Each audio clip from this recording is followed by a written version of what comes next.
Bonjour et soyez bienvenus. Muraho muhawe ikaze kuri Smartness Mahwi TV. Twongeye kubashimira kandi mwese mukomeje kutwandikira mutusaba amasomo mwifuza. Twababwiye ko turi hano kubera mwebwe, niyo mpamvu tuje uyu munsi gusubiza umuntu wadusabye isomo ryo gutondagura inshinga, icyo bita les verbes pronominaux. Qu'est-ce que c'est? Ou bien qu'est-ce que les verbes pronominaux? Iyo tuvuze verbes pronominaux, wumva iki? Les verbes pronominaux sont des verbes qui sont commencés par le pronom réfléchi se. Ni inshinga zitangirwa n'aka kagambo se. Se. Ni ukuvuga iki? Ndatanga ingero. Iyo tuvuze laver bivuga koza, ariko iyo twongeyeho pronom réfléchi se bikaba se laver, bihita bihinduka kwiyoza. Izi nshinga mu by'ukuri igikorwa ziba zivuga ni igikorwa kiganisha kuri kuvuga. Kwiyoza se laver, s'habiller kwiyambika.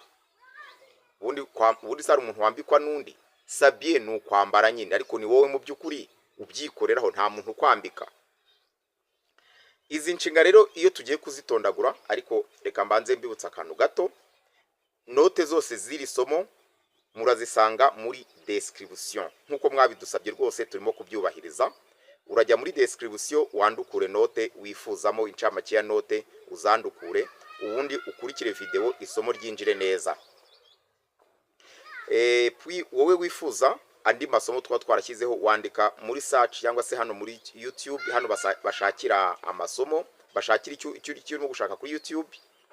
Warangiza ukandika ngo par Smartness Mahwi TV. Iyo video rwose na amasomo menshi tumaze kuyabagezaho, urayibona. Ni system nziza yo kugira ngo tuborohereze uburyo bwo gushaka amasomo. Reka mbanze rero ntange ingero y'izi nshinga. Les verbes pronominaux, exemple se réveiller, se réveiller, gukanguka.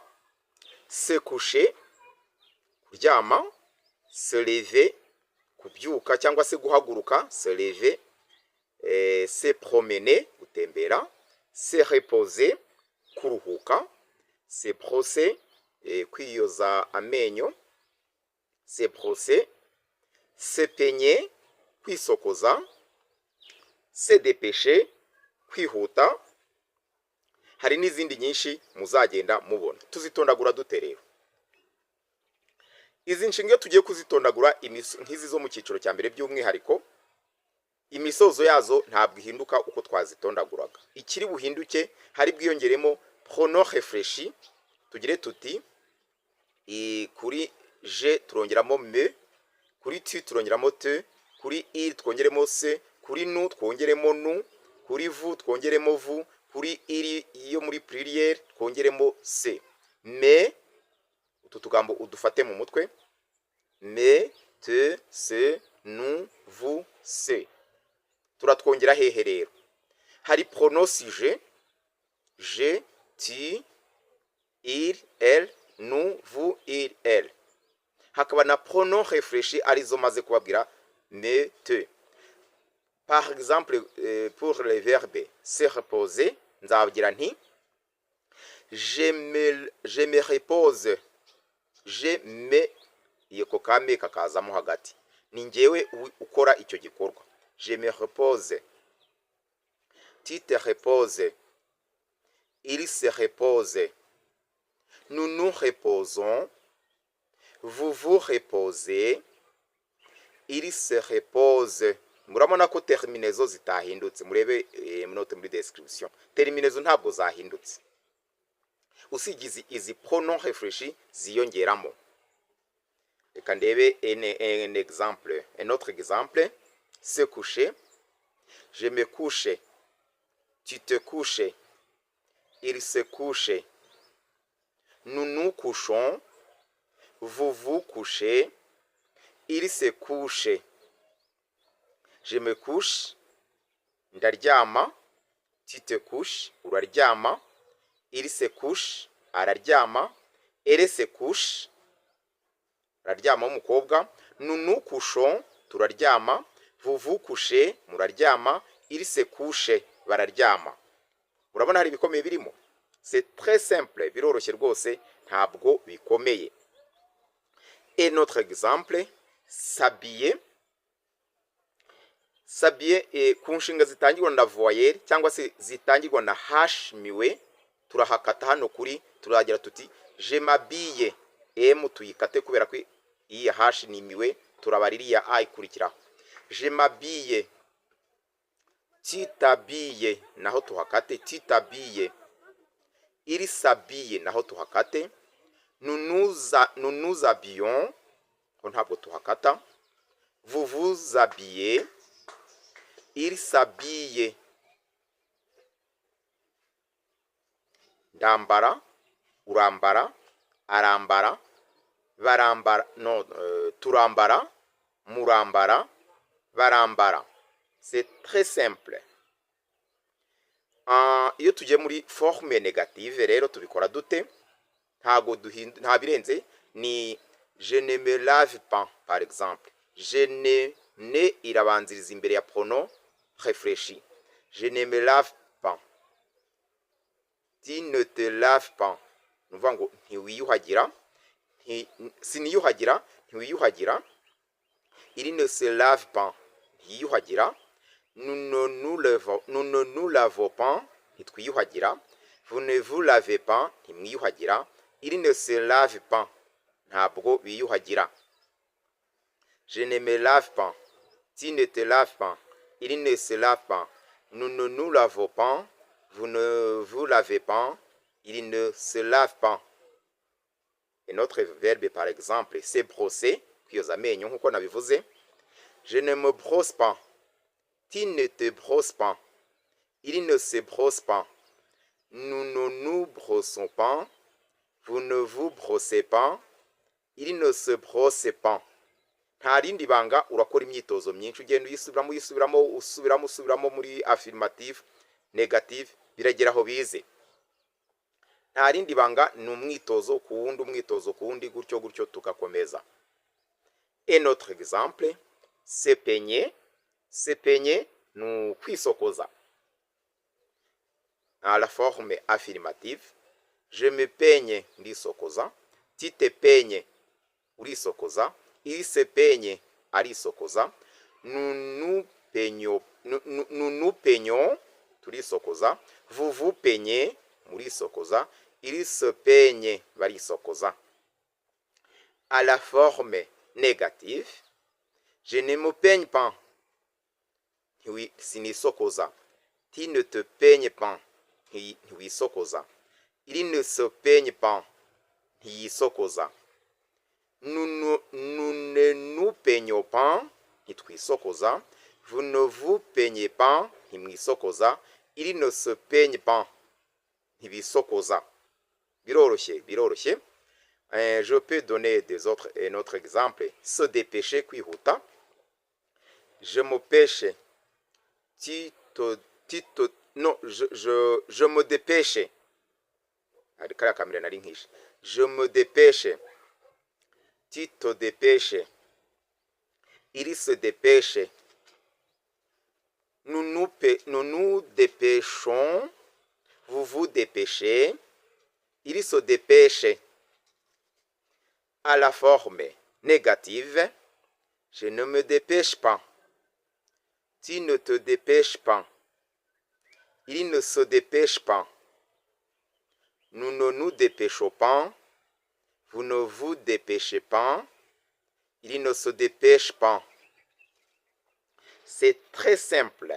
C'est très simple. Banze nkwibutse ngusabe iminota mike mbere yuko dukomeza gutondagura muri passé composé des verbes pronominaux. Niba ari ubwa mbere ugeze hano ukabona amasomo tuguha agushimishije, mu munota muke, mu masegonda make ukore like. Buri gihe ku masomo yacu ujye ubikora, utwereke ko aya masomo yagushimishije koko. Andika muri comment uti ni irihe somo wifuza ko twazagutegurira ubutaha.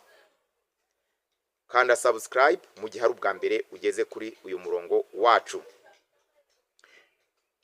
ndizera ko wabikoze. Avant de continuer, maintenant nous allons étudier comment conjuguer les verbes pronominaux au passé composé. Mu gihe cya kera rero izi nshinga tuzitondagura gute? Izi nshinga zose uko muzireba zigira auxiliaire cyangwa se zifashwa na être. Izi nshinga zose zifashwa na verbe être kugira ngo dukore passé composé yazo. Tubikora gute rero? Par exemple le verbe se reposer. Je me suis, iriya pronom réfléchi iraza ikajya kuri verbe être. Je me suis reposé, nararuhutse. Je me suis reposé, ni ibisanzwe ni er dukura tukongeraho ifite accent aigu. Je me suis reposé. Tu t'es reposé. Il s'est reposé. Ibi byose mubirebe muri description niho note ziri. Tu t'es reposé. Il s'est reposé. Nous nous sommes reposés.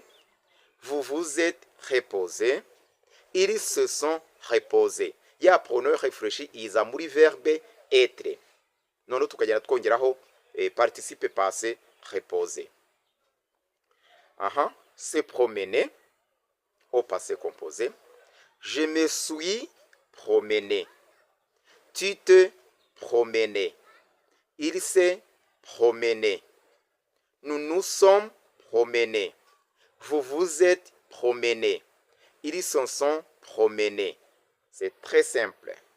C'est très simple. Un autre exemple, le verbe se réveiller. Ukanguka. Se réveiller. Ukanguka. Je me suis réveillé. Tu t'es réveillé. Il s'est réveillé. Nous nous sommes réveillés. Et vous vous êtes réveillés. Ils se sont réveillés. Murabona ya pronom réfléchi ijya muri verbe être. Ubundi ugakomeza mu buryo busanzwe. Tushobora no kureba noneho interuro zakoreshejwemo izi verbe pronominaux. Est-ce que tu te couches ton? Est-ce que tu te couches ton? Ese uryama kare?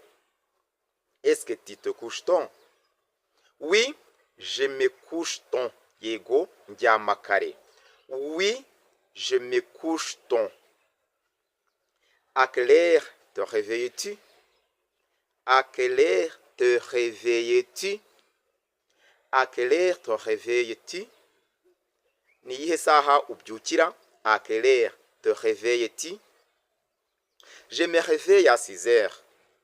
Kanguka saa 12. Je me réveille à 6 heures. Ngiye kubaha amagambo rero murankirira mu gifaransa. Izi ntero mugiye kuzinkira mu gifaransa. Niyuhagira buri gitondo. Niyuhagira buri gitondo. Turyama saa 4. Turyama saa 4. Yiyoza amenyo buri munsi. Yiyoza amenyo buri munsi. Muraruhuka nyuma y'amasomo. Muraruhuka nyuma y'amasomo. Muraruhuka nyuma y'amasomo. Bakanguka kare. Bakanguka kare. Izi murazinkirira mu gifaransa. Allons-y. Allons-y. Ndizera ko buri wese iri somo yaryumvishe. Iri somo rero tuzarikosora muri video zacu z'ubutaha. Ndizera ko mwafashe note neza. Verbe pronominaux twabonye ko ari inshinga zigira pronom réfléchi se. Twatanze ingero nyinshi: se laver, koga, se réveiller, ukanguka, se coucher, kuryama, se lever, kubyuka, s'habiller, kwambara, se promener, gutembera, se reposer, kuruhuka, se brosser, kwiyoza amenyo, se peigner, kwisokoza, se dépêcher, kwihuta. Twazikoresheje no mu nteruro, ibyo byose mwabibonye. Nyuma y'uyu mwitozo buri wese akora interuro 5 akoreshejemo verbe pronomino. Twabonye no kuzitondagura muri passé composé ko izi nshinga zose zigira auxiliaire cyangwa se zifashwa na verbe être. Twabonye no kuzitondagura mu buryo buhakana, ariko muri verbe être ntabwo nababwiye uburyo buhakana. Uburyo buhakana impakanyi uyishyira kuri auxiliaire. Nk'iyo mvuze ngo je me suis lavé, mu buryo buhakana nzavuga ngo je ne me suis pas lavé. Tu ne t'es pas lavé. Il ne s'est pas lavé. Nous ne nous sommes pas lavés. Vous ne vous êtes lavé. Vous ne vous êtes pas lavé. Ils ne se sont pas lavés. Ils ne se sont pas lavés. Ni verbe être niyo ushyira muri forme negative. Mwakoze rero kudukurikira, muratwandikira muri comment, ariko abantu bifuza amasomo by'umwihariko mwaduhamagara kuri nimero yacu igaragara kuri écran, tukabigisha tukabaha amasomo nkuko mubyifuza. Merci de nous avoir suivis. À la prochaine occasion. Au revoir.